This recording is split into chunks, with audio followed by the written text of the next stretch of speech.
Welcome to the Everyday Guy Show. Every day, Brought to you by the Everyday Guy. anyway, For the Everyday Guy. any day. This is for the Everyday Guy. Yo, Wagwan, welcome to the Everyday Guy Show, brought to you by the Everyday Guy for the Everyday Guy. This guy just came from work. You know? Real life. Real life. This is real life. This vessel ain't just for like this thing that we're doing right here. This is real life things. Yeah. No? Mine was just in the back of the car. I didn't go to work today.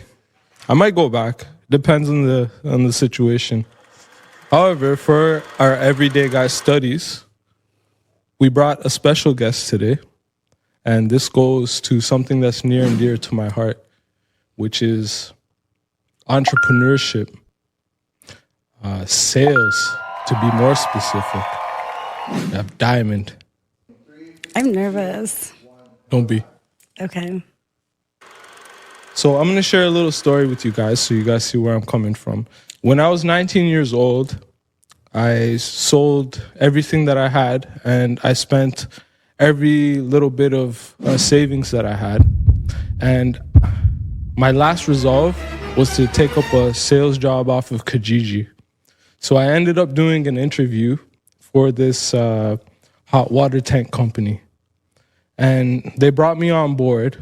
2 weeks, I walked around with my team leader, and I was too scared to talk to clients. So we're in the heart of winter, like December, and we're knocking on doors. Doors closing in my face, people yelling at us. And 2 weeks, I just watched him, and I didn't have enough courage to even communicate and get a peep out to talk to the people to close my own deal. And after the 2 weeks, my team lead, he was like, "Yo, bro, like it's been 2 weeks. Now you got to go out there, knock on your own doors, and you got to do it on your own. Give it a try." And his boss was telling him, because for 2 weeks I was walking around with him just dead weight. I didn't know what was going to happen, and I still didn't want to do it. I was hesitant. However, I decided to just go with the flow. Okay.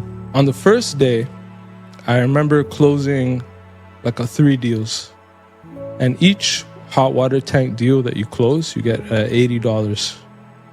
So already, $240 for starting out, it was decent. It's a nice incentive. Mm-hmm. Nice incentive.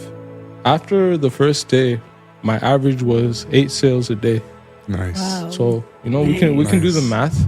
And me at 19, door-to-door sales, that was my introduction to the heart of entrepreneurship, which is sales. There's other avenues. And, you be doing that. So I admire that. And Thank you. We randomly met. What are you saying in the parking lot? But this was outside of the salsa. Parking lot pimping over here. Parking lot. We're just turning up in the parking lot. Right. Okay, so we met outside the salsa studio. Right. And you were doing your thing, and a conversation popped off. And then before you knew it, you were telling us that, hey, I do real estate. And we connected, and I was like, this is going to be a great story. So tell us about how you even got into sales. So, I have been a salesperson since I was little, right? So, being from the background that I was, like, we always, went to play. My grandma was actually a really good salesperson. She could negotiate and she could get a deal anywhere. She would go to like Le Chateau, she'd go to Walmart, and she would make me negotiate for her because like our first language was Farsi, right? So she'd be like, go up to this lady and tell her I'll give you, give me 10% off. And I'd be like, Grandma, you can't do this in Canada. She goes, I don't care. And she used to get away with it because, people would love her, and it's all about personality. See, sales is like a skill that you're kind of born with it, right? You're born with where the learning comes in is the technique of it, but the communication, the personality, the being able to connect with those those are natural innate abilities that you're kind of born with, right? I'm a high extrovert. Obviously, like the skill set came from literally my grandma. Like when I was little, she did not take no for an answer. You know, she would make me go. She'd go to the grocery store and be like, "Listen, I want 10% off," because that's how she grew up, right? So that's how, like, pretty much my entire life has just been communicating, and it's been selling something, right? So amazing. What was this Le Chateau? How old were you? Oh my God, I was like in grade 3. She would go to the convenience store. She was, any price she saw, she was like, no. I want a cheaper price. You're the human translator. I was a translator for her. She was my best friend. Okay. You know, when we were little, because like, where she grew up, there weren't department stores. There's no Walmart. You just go to the bazaar or whatever, and, you know, you like something and you negotiate, right? When I went to Cuba on a vacation, I was there with some friends. I was negotiating all day for them. So I kind of like literally grew up with that skill set, the technique of it, the personality and communicating and being curious. Like that's always been a part of, that's why she used to bring me everywhere with her, because I was never shy. And then later on, I left sales, and then I worked with the school board, and then I got into sales later on in 2016 when I got into real estate. So I kind of accumulated all those skill sets and started helping other people. So you're saying that sales is something you're born with, or you don't have it?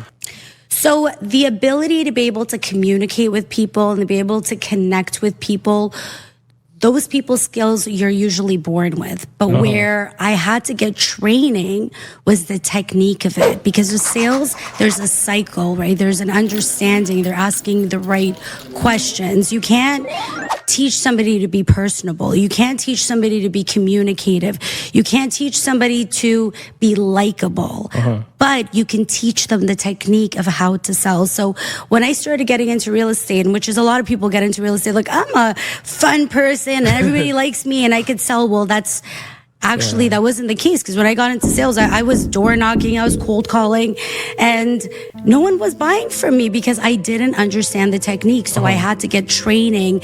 I would wake up, like I got a coach. I would wake up at 8 o'clock in the morning. I used to call this guy every day, and we used to script, like, what do I say when someone says this? What do I do when someone does that? And then you also have to understand the technical aspect of it, like, you know, the economics of it. Okay, well, if I'm selling this property, how much should I price it? What should I do? So there's so much more involved. So the technique of it, those are skill. Like, you could teach anybody the technique, but the personality, the personability, those are the things that you have to actually be born with. Like, it's something you gotta like to talk to people. Right? If you don't like to talk to people, sales is not your thing. If you don't like ups and downs, if you don't like door knocking, if you can't handle rejection, I'm telling you, I make cold calls, I do door knocking, people swear at me every single day. They're like, they hang up the phone, they yell at me. I don't take that personally, because they're not yelling at me, Diamond, as a person. They're just yelling at some girl that's calling them trying to sell their house, because I'm probably the 10th person they talk to. I know those ones. Right? So you're done, you know, like, fortunately for me, I've never had like any doors slammed or whatever. But when I first got into real estate, I wanted to get deals. Like, I was like, hey, what am I going to do? So I took a lunch bag. I parked my car in a residential area, and I packed it with lunch, and I literally did not leave that area until I got 7 listings. Jeez. Woo! See? But the technique of it is what I needed to learn, right? Who am I going to talk to? Here's one thing that bothers me about some sales training programs is that, you know, you got to convince people. No, you don't convince people. You got to find people who have a need and make them comfortable enough through your communication, your personality, and your ability to connect with that person that they can trust you with the biggest asset of their life. It's it's not buying a pair of shoes at Aldo. People have said, like, you're the everyday guy. You're waking up early in the morning. You came here, traffic was bothering you, you know, like, you're stressed, you're tired, and you're saving all those dollars to buy a home for you, for your family. Are you going to just trust it to just anybody that just know? No, you're going to have to know, does this person know what they're doing? Do they understand the economic situation of the country, of the nation? Like, does this girl know what she's talking about? Right? It's not, you know, because I've seen people who in a seller's market have purchased properties and they've suffered the consequences of working with people that don't know what they're doing. Damn. It's crazy. Damn. I know you're being a little humble right now. You got. I'm very passionate about this. Yeah. You're Because passionate. I've seen things happen to people because they trust people for just, somebody being their uncle or their aunt. This is serious business. Yeah. Like, are you going to give me $500,000? No, you're not, because you worked hard. You don't have 500,000. But that's why it's so important.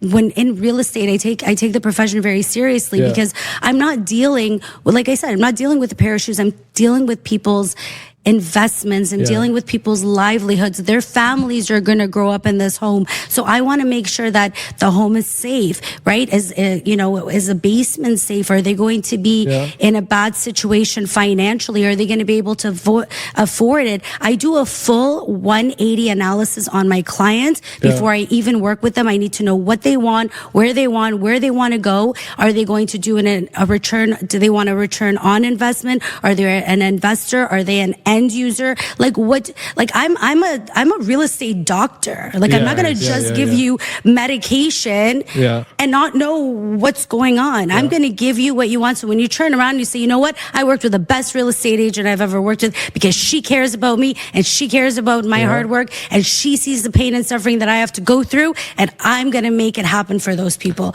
That's why I'm passionate about this. I made the humble comment because you got some degrees behind you too. Yes. You understand psychology. Yes. And salespeople, they get a bad rep, a lot of them, because they're trying to force things. And from what I'm hearing you say is you're coming from a place of the trifecta. It's got to be a win for you, a win for the client, exactly, and a win for everybody. Absolutely. And that way, sales is not grimy. No. However, if you don't do a win for you, the sales, for the client and the whole world, then it becomes a problem. Absolutely. Tell me about your background in education too, because it was very interesting when you told me. So I love to read a lot of books. I've probably read over 1,000 books. I've studied neurolinguistic programming. I went to York University, studied What's neurolinguistic programming? So basically, NLP, right? For the people that don't know. So I started this like back in the day when NLP started to become bigger. So basically, neurolinguistic programming is through language you reprogram your physiology, your being, yourself. It's neuro-linguistic programming. Yep. You're using language, right? You're using self-talk. It's what to say when you talk to yourself. A great book to reference. We always reference this is Shad Helmstetter. And so you're using language to reprogram, right? Mm-hmm. And there's that's just pretty much the basics of it, though. But reprogram what? Like, what do you reprogram? Everything, your mind, the way you talk to yourself, the way you communicate yourself. Everything in life starts with an idea, right? Mm-hmm. This pillow, this phone. Somebody had the idea to create it, right? So everything comes with the way, like whatever you say to yourself, you become what you think of every day. If you think you're going to become a homeowner, you think you're going to be successful, you put yourself in situations and environments where you can visualize and see that you can reprogram your entire being to what you ultimately desire. Because if it's meant to be, it's meant for me. And if it's there, I can achieve it. Right? These planes, these trains, all these things, these are all attainable things. Unfortunately, not everybody has them because not everyone believes that they can have it. Everyone can become a homeowner. Everybody, right? You have to tell yourself you can become a homeowner. You got to put action to it. I mean, some people say, visualize it, great, but the action is what propels you to get that done. Geez, the way you're talking is inspiring me right now. You know what I mean? But anybody can. Really, we've got, there's programs out there. We only need 5%, right? You buy your first home, you build on it, you sell that property. In a good market, properties are appreciating. You sell that, you get a big home. And eventually, my dad came to this country with $20 in his pocket. Yeah, my pops came with $20. 10. Yeah. There you go. My dad was richer than yours. Yeah, there you go. She's flexing on me right now. That's richer than mine. You only have $20 But that's what it is. Immigrant families came here with almost nothing, right? Now we've got government programs that help refugees and immigrants. We had nothing. My dad had nothing, right? And now, you know, he's been fortunate. He had family cooperation. My mom was the best thing that's ever happened in his life. You know, they work together. I like how you said that, like family cooperation. Yeah. Like for me, yes, my family is an immigrant family as well, but our family wasn't so cooperative. So it definitely, I've noticed that there's a lot of communities like TikToks. He brought all his boys, they get a house together and then they keep expanding. Yeah. Those guys are homies. They're not even family. And even if it's not functional, you can be dysfunctionally functional. As long as I like that. That's so true. That's true. Because, yes, I agree with that. My family, everybody's immigrants. They came to this country, and it's just a lot of people just trying to figure out what to do and how to do it. And these rules and regulations on how to go about the ownership and even entrepreneurship and moving outside of a job. Me and this guy, we would talk about this a lot. Okay, how do we get outside of the box? And this was how the everyday guy even came into fruition. Right. Yeah. Well, even having that frame of thought is something that was foreign to me. Like for me, it was just going to work and trying to get that money. That was it. There was nothing else that came to my mind until I started talking to this guy. Exactly. So as he was saying, my background is in psychology and I read a lot of books. I'm a big people person, you know, and the thing is like putting yourself in an environment where you see the possibility that it can happen, right? So if you're surrounded by people that have that same vision as you, that's going to push you to be better. You guys are having conversations.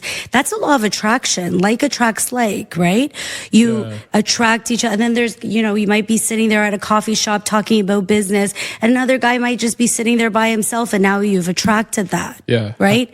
Have you watched that movie, The Law of Attraction? Yeah, I've watched Law of Attraction probably like 100 times. And every time I see it, I feel like through experience, I learn something new. Cool. Now, I say to this guy, and don't take offense to me, I'm like, Law of Attraction is for women and Think and Grow Rich is for men. And I say this from a place of Think and Grow Rich has the, what's it called?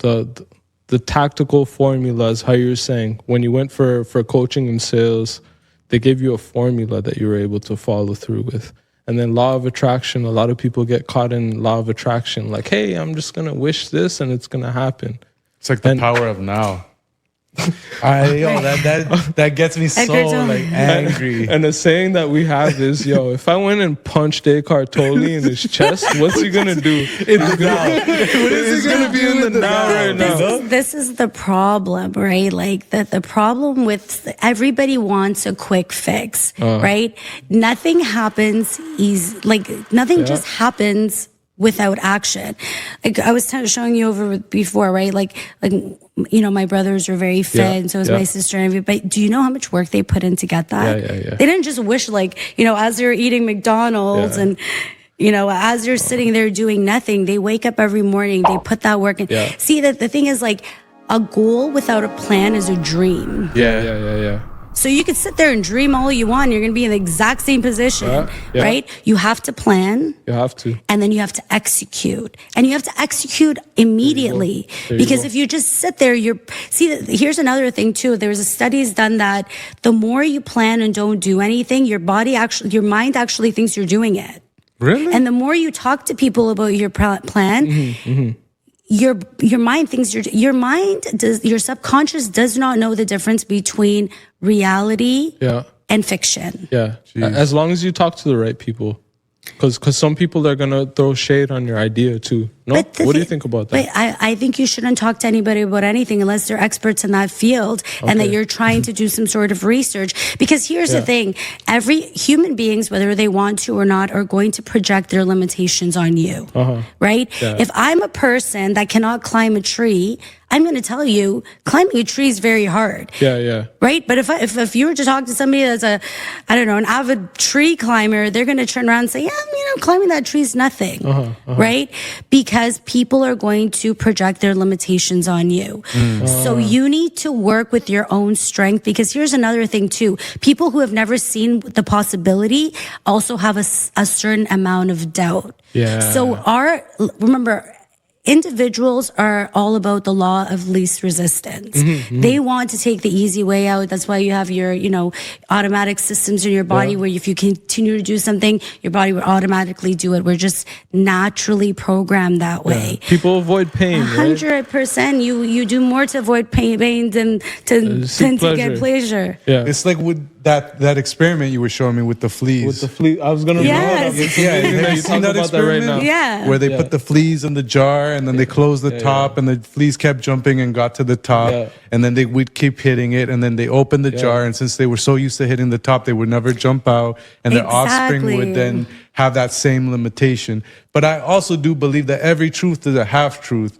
You know what I mean? Yeah. You mentioned earlier, like attracts like, and me and this guy always have a disagreement on time and place and where you meet the people and the people you surround yourself. I don't necessarily believe that the people you have around you is a true reflection of you. And that's something that my pops would always say. It's like, tell me who you're with and I'll tell you who you are. And I'm like, it's not like that about either. that one. But There's some truth to it, though. Go ahead. But here's the thing. They might not, and I completely agree with, they might not be 100% you, but there's something about them that attracted you to that person, whether it's you wanting to help them, there's a need that you have, or there's something about you that is attracting those people. Because if you're not at some sort of vibrational alignment with those people at some level, and maybe not 100%, you would never even be within that vicinity. Right? I don't know about that, because sometimes it's just circumstance, right? We don't all choose where we're going to be every single day and the people that we're going to run into. But I also do believe that you can learn something from everybody, because I've met people from all walks of life, Right. and wherever they are in the spectrum of, I guess, what society would say doing well and doing bad, Right. you can walk away with something. It's more of like, what do you take away? And that's more of a reflection of what and who you are. And that's just my opinion. Absolutely. You know what I mean? But here's the thing. There's a difference between meeting somebody by fluke at a coffee time or at Tim Hortons and having a conversation, and them being a part of your circle. If they're a part of your circle and you're hanging out with them every single day, that's a different scenario. That's why your dad said, show me your friends and I'll show you who you are. Yeah. If you weren't in vibrational alignment, you would have a conversation and you would say, see you later, and you'd walk away. I'm going to add some context to this, because we have this conversation about quality people. Quality. Right. And there's certain there's certain circumstances and places where you can prime yourself for higher quality people. And when I say these things, it's not to make lesser than of human existence. I want to reference people's habits, and people's habits determine their qualities. Right. And what you're talking about is the surrounding yourself with 5 people. If they don't have the best habit patterns, it's going to affect you because you're spending time around them. It does. What do you think? See, for me, it's not like that, but that's because I'm different. Like, I've always been that person that knows a lot of people, but Right. calls very few people friends. Okay. So who are your friends? This guy's my friend right here. Okay, so that goes back to what your dad was saying. Like, he's a good quality, you guys are having business conversation. You know a lot of people because you're social. That's what I was telling you earlier. You know, being an extrovert, being an introvert, being personable, like that's just you. You like to talk to people, but it doesn't mean that these people are your best friends. I don't necessarily think I'm an extrovert. I think I'm more of a person that I actually get tired from having too many conversations. I have like a social battery that drains really fast. Right. So for me, I don't necessarily agree with that. But what I will say is that even though I don't consider a lot of people friends, it doesn't mean that I don't appreciate them being around. It's time and place, and I learned something from each and every one of them. And obviously, this is not my only friend. Like shout out Frozen, you know what I mean? You know, like what I'm saying is though, I do put myself in a position to be social because I understand I need to keep progressing my social abilities. Right. But it's not something that like I'm actually interested. Like my ideal situation is being at home alone. Diamond, I want to circle it back to that conversation we had when we were talking about discipline. And and I congratulated you on actually being out there and doing your thing. And you overlooked that discipline. To me, that seemed like discipline because you had your schedule set out where you're going to be prospecting, you're going to be on the street, you're going to be letting people know that this is the product, the house, this is the house, the you know, it's available. And you were like, oh, but I'm not one of those people that wake up at 5 a.m. Yeah, and I was like, you don't need to. Plunges. Like, I don't drink a matcha latte in the morning. Like, whatever. You don't need to wake up at 5 a.m. and this and that. However, this is one of your talents, and talents don't work if you don't put in the hard work. And that's just some cliche saying that I heard on the internet. Shout out Kim Kardashian. You know, I forget that song, but she was like, I heard this on the internet, so that's what I said. I'm gonna reference that track for later. This is for me. Well, I like how you said that, how she overlooks her discipline. And I think that's what I'm trying to say with this whole thing with my pops saying, yo, tell me who you're with and I'll tell you who you are. From outside looking in, it's easy to miss the qualities that are good about a person. Usually, and again, this brings back to the social proof, like how you present yourself is how people are going to see you. And I get that. That's a real thing. But there's a lot of people that may not look the part, but are actually good people, like Mr. ChatGPT. I mean, Mr. Timeless right here. No, your boy ChatGPT, fam. That guy looks... that guy's an interesting character. My homie. Yeah, bro.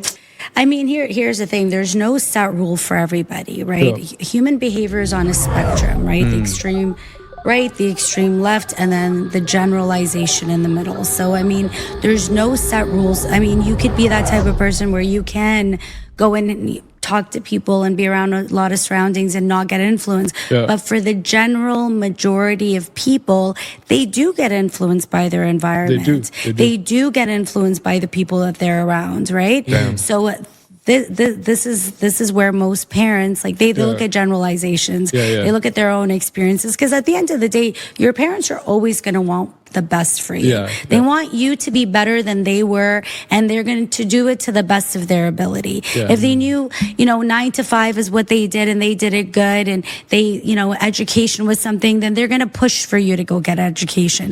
They're going to do the best that they can up to a certain age. After a certain age, it's just, you can't use your parents as an excuse anymore. No. They're doing their best with what they had and what they know. Absolutely. And teaching you what they know and what they've seen and how they've grown with whatever limited information. And the thing too is technology was a lot different, right? Even just in 2016, when we used to do offers, we used to do them in person, right? We used to line up. I remember, there's been times where it'd be like, I did an offer during multiple offers. This was several years ago when it was a seller's market, and they would hold offers and we would have to go there. Tell us about the snow story. I want to know about the snow story.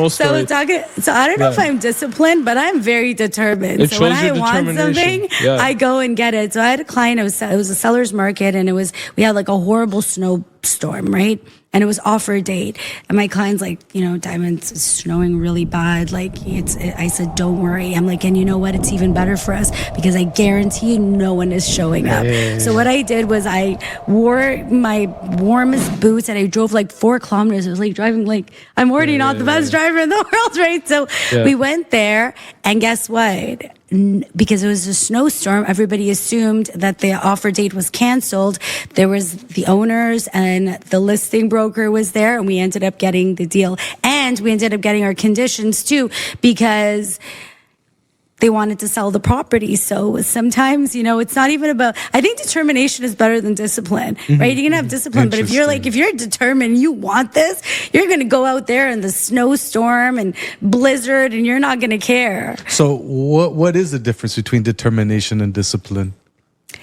Discipline is doing what you should do and must do even if you don't want to do it. Okay. Determination is I want this and I'm gonna get it done and I don't even care about anything else. Like I'm getting that. I'm getting this client. This probably when we have sellers markets and we've got multiple offers, I'm out there door knocking, cold calling. I'm out there trying to get private listings for people because I don't want to be another person standing outside the house trying to put an offer in. Like I'm gonna find private deals. And for one of my clients, I did exactly that too. We've had one seller's market. I knew that there was a property that wanted to sell, so I contacted the agent. We ended up doing a deal in 30 minutes. That's the deal I've ever done. Jeez. While everybody else was at the house next door trying to get their offer in. And that shows heart, right? You gotta have heart. See, determination is like you want to do it. You're determined. Like you're like, I'm gonna do this. I want this, and I'm gonna make it happen no matter what. Discipline's like, I don't really want to go to the gym, and I don't really want to do this, but I'm gonna do it anyways. And you're struggling. When you're determined, you got fire. Like you do anything and everything it takes to get it done. Interesting. Yeah. Let me ask you this though. So the everyday guy. We're in the warehouse. We be talking about podcasting. Yeah. And for a year, we talked about this. And there's a lot of people that talk the talk and it never ends up happening. However, even though it took us that amount of time, we made it happen. The logo was drawn on a napkin. And we brought it into fruition. This guy makes it seem like it was so easy. I had to make sure to tell this guy every day, like, when are we going to do this? When are we going to do this? He's a planner, though. Like, we had a conversation about this. He has to make sure everything is set up properly before he executes, which is good, but that's a little perfectionist. There you go. And I know that's one of my limitations. You were talking about determination. Are you familiar with Naruto or no? No. Okay, we know about Naruto, and I'm gonna reference the. It's an anime. It's an anime. Yeah. And one of the common themes is of the will of fire. Yes, that's determination. There you go. Yeah. You don't even know about the Naruto, but you understand this. I'm the Naruto. I'm the Naruto of real estate. This is the Naruto of real estate. There you go. Right? And that'll make amazing advertising, by the way. Yeah. Okay. Except not a lot of people know about Naruto. Maybe my brother Michael. Hi, Michael. Yeah. You probably know about Naruto. Yeah. They'll understand. It's the willpower and cultivating that willpower to push yourself forward and continue. Not just when the discipline is not there, but combine the two, discipline and determination. Yes. Well, I like that because for me, it's a little different than the way you described it. Because me and this guy always talk about it's like, yo, when you say you don't want to do it, is when you have to do it. That's where it came from. I don't like that. That's where it came. One second. Well, why do you say that? Why don't you like that? If I don't want to do it, like I can't do it. Like I won't do it. Okay, and you? When I say I don't want to do something and then I have to do it, it reprograms my brain to think about things differently. It's instead of looking at stuff like I don't want to do it, I then look at it like, when can I do this that most benefits me? Because I know the second that I say I don't want to do something, then I have to do it at that very moment. So it just reprograms me from seeing things that I don't feel like doing to the best opportunity to do it. He's doing his own NLP right there. And But that is exactly what NLP is, right? That's what they say, like spelling, right? You're putting spells out there using language, right? Do you know how you know what affirmations are? Yeah. Affirmations are basically telling yourself the same thing. It's you talking to yourself, I could do this, I'm going to do it, I'm going to do it, right? So every day you're talking to yourself, oh, there's so much traffic, oh, I hate this, oh, my nights. All of these are affirmations. These are all just fancy words to make, people sell books and stuff. It's really simple. I took a course on motivation, right, in psychology. You know what the whole gist of the motivation is? Do you know what motivation is? It's the desire to do or not to do. If something is not happening in your life, it's because you don't want it. I don't like the idea of motivation. Like I rather determination or discipline, but I don't like motivation. desire is something that's there, and the issues happen when we go against our desires, or when we try to force our desires into happening. Yes. Exactly. It's Shout out you don't want to Rodriguez, do man. it. Like I really do appreciate the idea of flow. When you started talking about boarding and the flow state and all of that, I was like, nah, I don't know, man. I've taken injuries, broken ankle recovery, in the spirit of being in the flow state. So I know what it's like to snap out of flow, break your ankle, be out of commission for a good 6 months, and then bounce back, thinking that, oh, will I ever be able to walk again? And That's phenomenal. Like that's, we're so proud of you for being able to overcome all of this, because it's, just simple things that, like, when you don't have it, you appreciate walking, being able to breathe.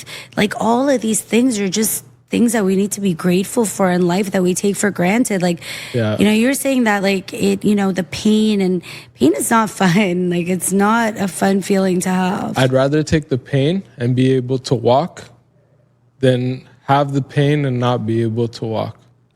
So pain is something that I can absorb and convert it into determination and channel it through desire to close deals and make things happen for the people that I care about. Right. And that's what I see with you. That's why when we had that conversation, when it's time to sell my crib, I'm going to reach out to Diamond. I'm going to be like, okay, Diamond's going to be out there. She's going to be out there making shit happen. She's not just going to sit there passively and be like, oh, we didn't get enough deals today, so we're not making that. Yeah. I don't know. Well, it's the trust that you have, right? Like you're gonna make it happen. So it's like, okay, this is who I'm gonna put my trust into. Right. We can't focus on results. Like, we got to focus on the process. We got to focus on the relationships. Like, as a real estate broker, if I work with the end result's going to be selling or buying a house. We already know that. That's what it is. But the process of understanding the client, knowing what their motivation is, how much money they're going to have, being able to do that analysis with them, that's what I focus on. I focus on the client. Like, I was telling him there's some sellers that came to me, just this week, and they wanted to sell their condos. And after doing a careful analysis and really weighing out the pros and cons, they said, unfortunately, I'm not the real estate broker for you. Because if I'm going to do something and I'm going to put my name on that, I'm going to get the job done, whatever it takes. And versatility is really important. Here's another thing too. You cannot be a dinosaur in your industry. We are in an age of technology. You got to see what are the latest systems. You got to get in with the AI. It doesn't matter. Like, people are like, oh, I don't like computers, I don't like AI. Well, I don't care. I don't care what you like. This is where the generation is going. It's based on, like, look at this podcast. Like, 30 years ago, we would have been in a radio station. Exactly. Yes. Are we on a radio station now? No, because nobody listens to the radio. Right? So versatility is really important. You got to move with the time. Right? So the most important thing for me is when I'm working with my clients, like, I'm working with them, and on the back end, I am keeping up to date with what's going on in the industry right now, what's going on with the market, what changes are going to happen. The reason why properties are not selling right now is because people are not realistic about how much they're pricing their property. Yeah. Right? Yes. Because the people we have so many realtors. Yeah. We have Yeah. so many opinions. Yeah. Right? Someone has to weed through this information and give people the factual sure. truth and analyze the situation. So for me, real estate is the process of working and caring about who I'm working with, because the end result's the house. I don't care about the house. Yeah. Yeah. I care about you because my business is word of mouth. Yeah. If I do a bad job for you, you're going to tell your cousin, you're going to tell your aunt, and guess what? I'm out of business. Yeah. But Yeah. if I do a great job for you, then you're going to tell everybody as well, right? So I want to be able to help you with your house, your kids, your grandkids, or until, hopefully I'll live up to 200. And You got this. that's the thing. So it's interesting that you said that. So what is something that most people either buying or selling real estate is delusional about right now? Well, for selling, it's just not really understanding that unfortunately our market has gone down in price, right? Pricing is the most important. Price and location is what sells the property. All these other things and videos and it's price, right? Yeah. So if it's not priced right, then this is a problem with the sellers are facing, and the buyers, they think it's a market free for all. So they're like, hey, I'm going to just go and put 300,000 below asking. Yeah. Right. And they have a lot of inventory. That's kind of where the buyers are going to. And they have a lot of inventory. Right now, we have a market where, unfortunately, sellers are not going to get the price that they hope for. And they have to be realistic. Also, what you said was you're like a doctor for real estate. So that means having the pulse on the market. So you're able to say these things. You're able to let them know that, hey, this price that you're choosing is just delusional in this market climate. Because in 2021, right, you could sell what you wanted for whatever the you wanted to sell it for. Yeah. And then what happened was the market started to come back to reality after COVID, after all of those things. And now selling it at 2021 prices is just not realistic. What do you think about that? It's not. And the thing is, when I meet with a client and when I do a listing presentation, I have a very set procedure of what I do, right? I don't sit there for 5 hours, and waste their time. I go in, I ask them exactly, what they're looking to get out of our relationship. I set expectations. Yep. And I always tell them, listen, one of three things are going to happen at the end of this conversation. You may want to work with me and I may not want to work with you. Unfortunately, the price that you want to put on the market, I'm not here to collect listings. I'm here to sell them. Yeah. Right? I'm not a listing collector. This isn't Pokemon here or Nigga, whatever you're talking about, right? I may want to work with you, but there might be something about, I don't know, maybe they don't like my face. Who knows, right? Yeah. Or we're going to both work with each other. And when I work with clients, it's a collaborative effect. And I tell them straight up, this is real talk with diamonds. We're not here to be best friends. I'm not taking you on a date. I'm here to sell your house for the most price and get you the top dollar. There you go. In a realistic market. Real talks with diamonds. Here are the comparables. Right? Yeah. What do you think your property's worth? And then I just sit there and I look at them. What do you think your property's worth? Oh, but why? Okay. Give me a reason why you feel that way. Yeah. Oh, because my lawn's bigger. Okay, well, that's not how we sell properties. And here's a problem too. People don't educate their clients. You know why? Because they don't know themselves. Yeah. Or even if they do know, they may not be able to have the courage to say that to the people for fear of losing the client. And they may just be getting the client so that they can maybe slowly ease them into lowering their price, which is a strategy that I see a lot of real estate. It is deceptive. I don't like that. And me and this guy talk about deception. Don't sell people a dream that you're not about. Exactly. I don't like lying. I don't lie, and I don't like to deceive people. There you go. That's not how I work. And this is what I said. You know, if I feel that this client, like after I've done my best, and if I feel that they're still not understanding it, then that's fine. I wish them the best of luck, and I never think of them for the rest of my life. Like I'm on the podcast, and I'm really happy. You know why? Because you're ruining someone else's market trends and not mine, right? Because like I said, I don't play games here, right? I'm not a real estate gamer, right? I'm a real estate broker. I don't collect listings. I don't put them on my pocket so I can tell my friends, hey, guess what? I got 30 listings on the go and none of them sold, right? Yeah. I'd rather get 2 and sell it. Exactly.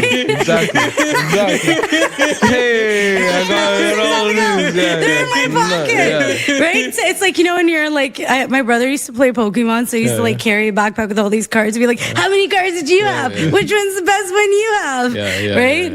And then what happened? They collect them and he still has them.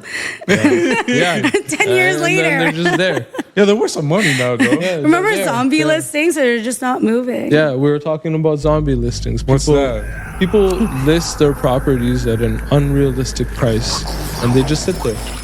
They're just there taking up inventory on the internet.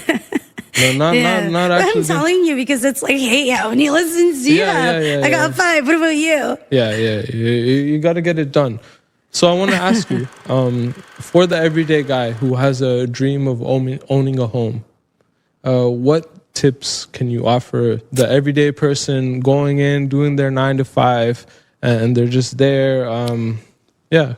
So if I was an everyday guy trying to get a house, or everyday gal, shout out to everyday guy and gal, because we got the everyday gal that's doing it on a phenomenal level. Everyday guy, the local realtor. Yo, there you go. No, but basically, you know what I would recommend? Number 1, if you're planning to buy a property, keep your current costs low. Live with your parents, live with whoever, live with some roommates, save your money. You only need 5% down payment or 10% depending on the property size. And don't live beyond your means. Save your money, right? Figure out the area. Just drive around, see what area you want to live in. Buying a property for an investment is different than buying it for yourself. Know that difference. End user versus investor is very different, right? Different purchases, because as an investor you want to purchase where you're going to make money, return on and of investment. Doesn't matter if you like the color, doesn't matter if you like the neighbors, your opinion doesn't matter. It matters how much money is going to be in your pocket, because it's not for you.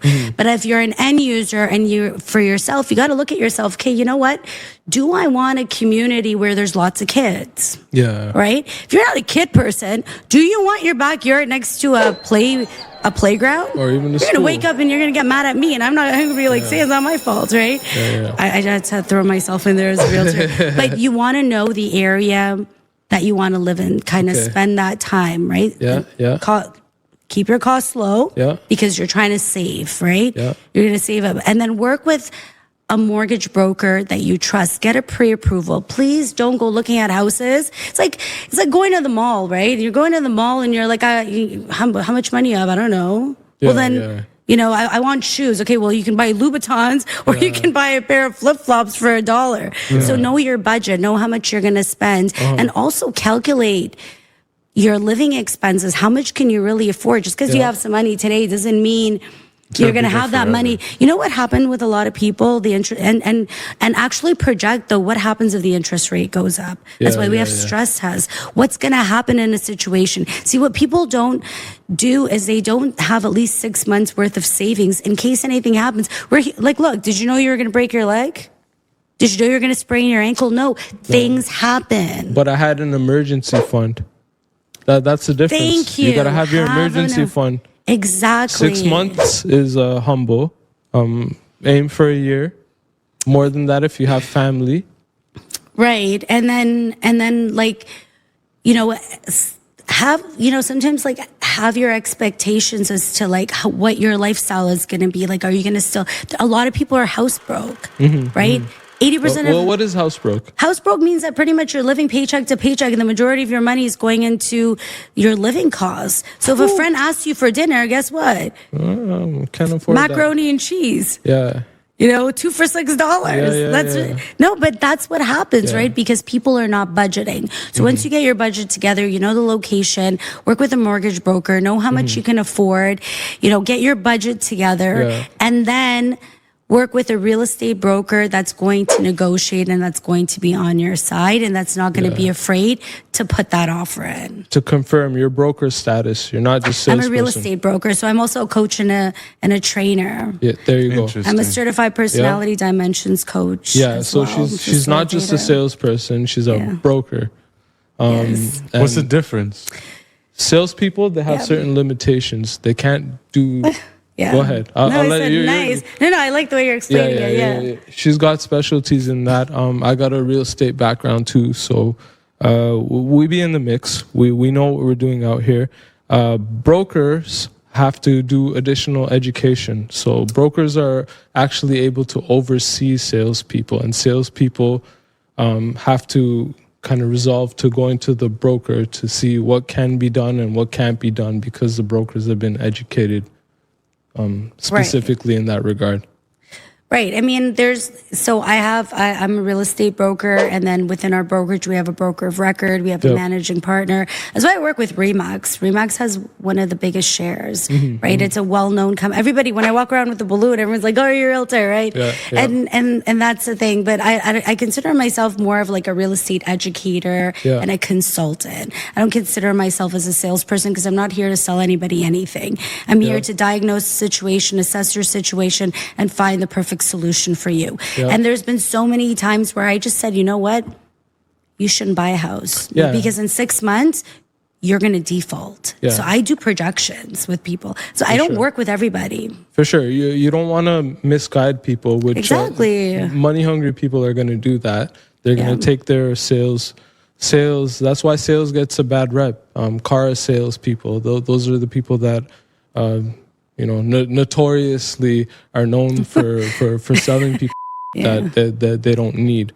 However, the trifecta, going back to the trifecta and being genuine to yourself, genuine to the people that you're servicing and the industry at large and the universe and all that, law of attraction and being mindful of what you're actually doing out there and what's the long-term projections, educating. I think education is the most important. Here's the thing. There's so much information. When you want to buy your house, your uncle pops out of nowhere. Your grandma has an opinion. Your dog will start barking. Like, everybody's going to have an opinion, right? It's like, oh, like, don't get it there. And then when you buy the house, there's only 10 people saying, oh, well, why did you do this? Why did you do that, right? So opinions are a dime a dozen. So it's our job as a real estate broker to weed through all that information and help the client make a proper decision that's suitable for them. Exactly. Telling people what to do versus educating them are two different things. Telling somebody, oh, you should buy a house and do this. Education would be like, here's all this. I'm going to pull out the facts for you. Let's make a decision together and be collaborative. The first thing I tell my clients, here's the thing, for starting this relationship, you need to be honest with me. You need to tell me everything that whatever you're feeling, if you like this house or not. You cannot be afraid to tell me. You can't be afraid of me. I'm not the boogeyman. Exactly. Or the boogie woman. I know, I look kind of scary though. But be honest with me, right?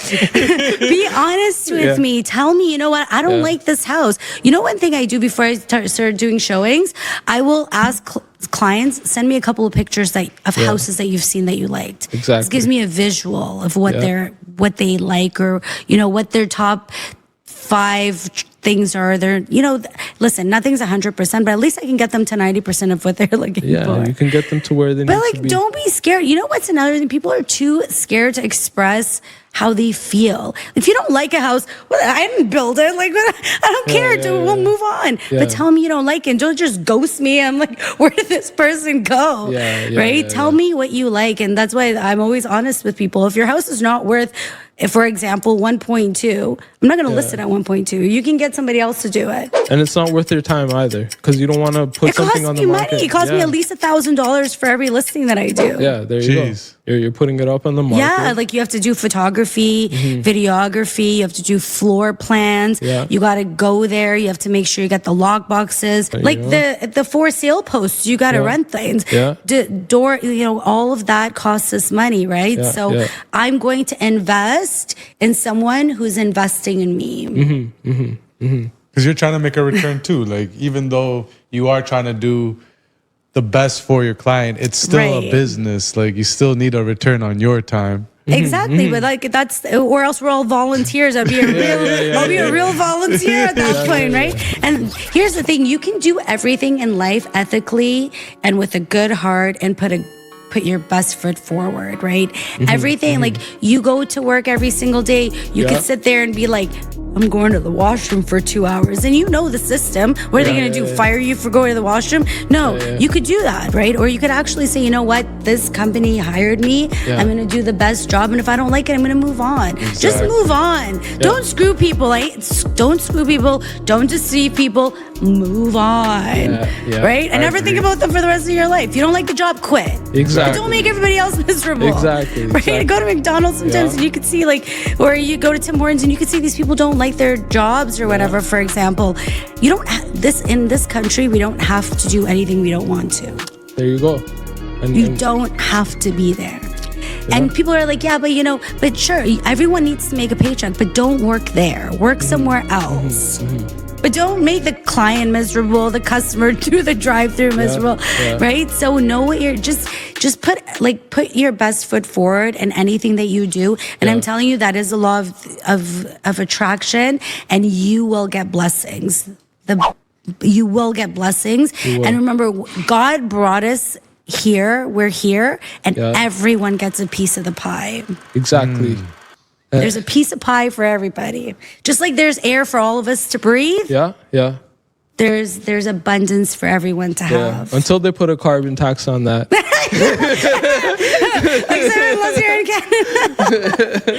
That's the way I. It's interesting. You had to throw the carbon tax there. I had to. True. What about with the Tesla people? Yeah, the Tesla people are laughing right now. Do you like Teslas?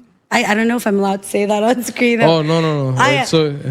Teslas are good though, but I keep forgetting to charge my phone. What if I forget to charge my car? I heard they're like scared. I heard they're like a microwave with you in them.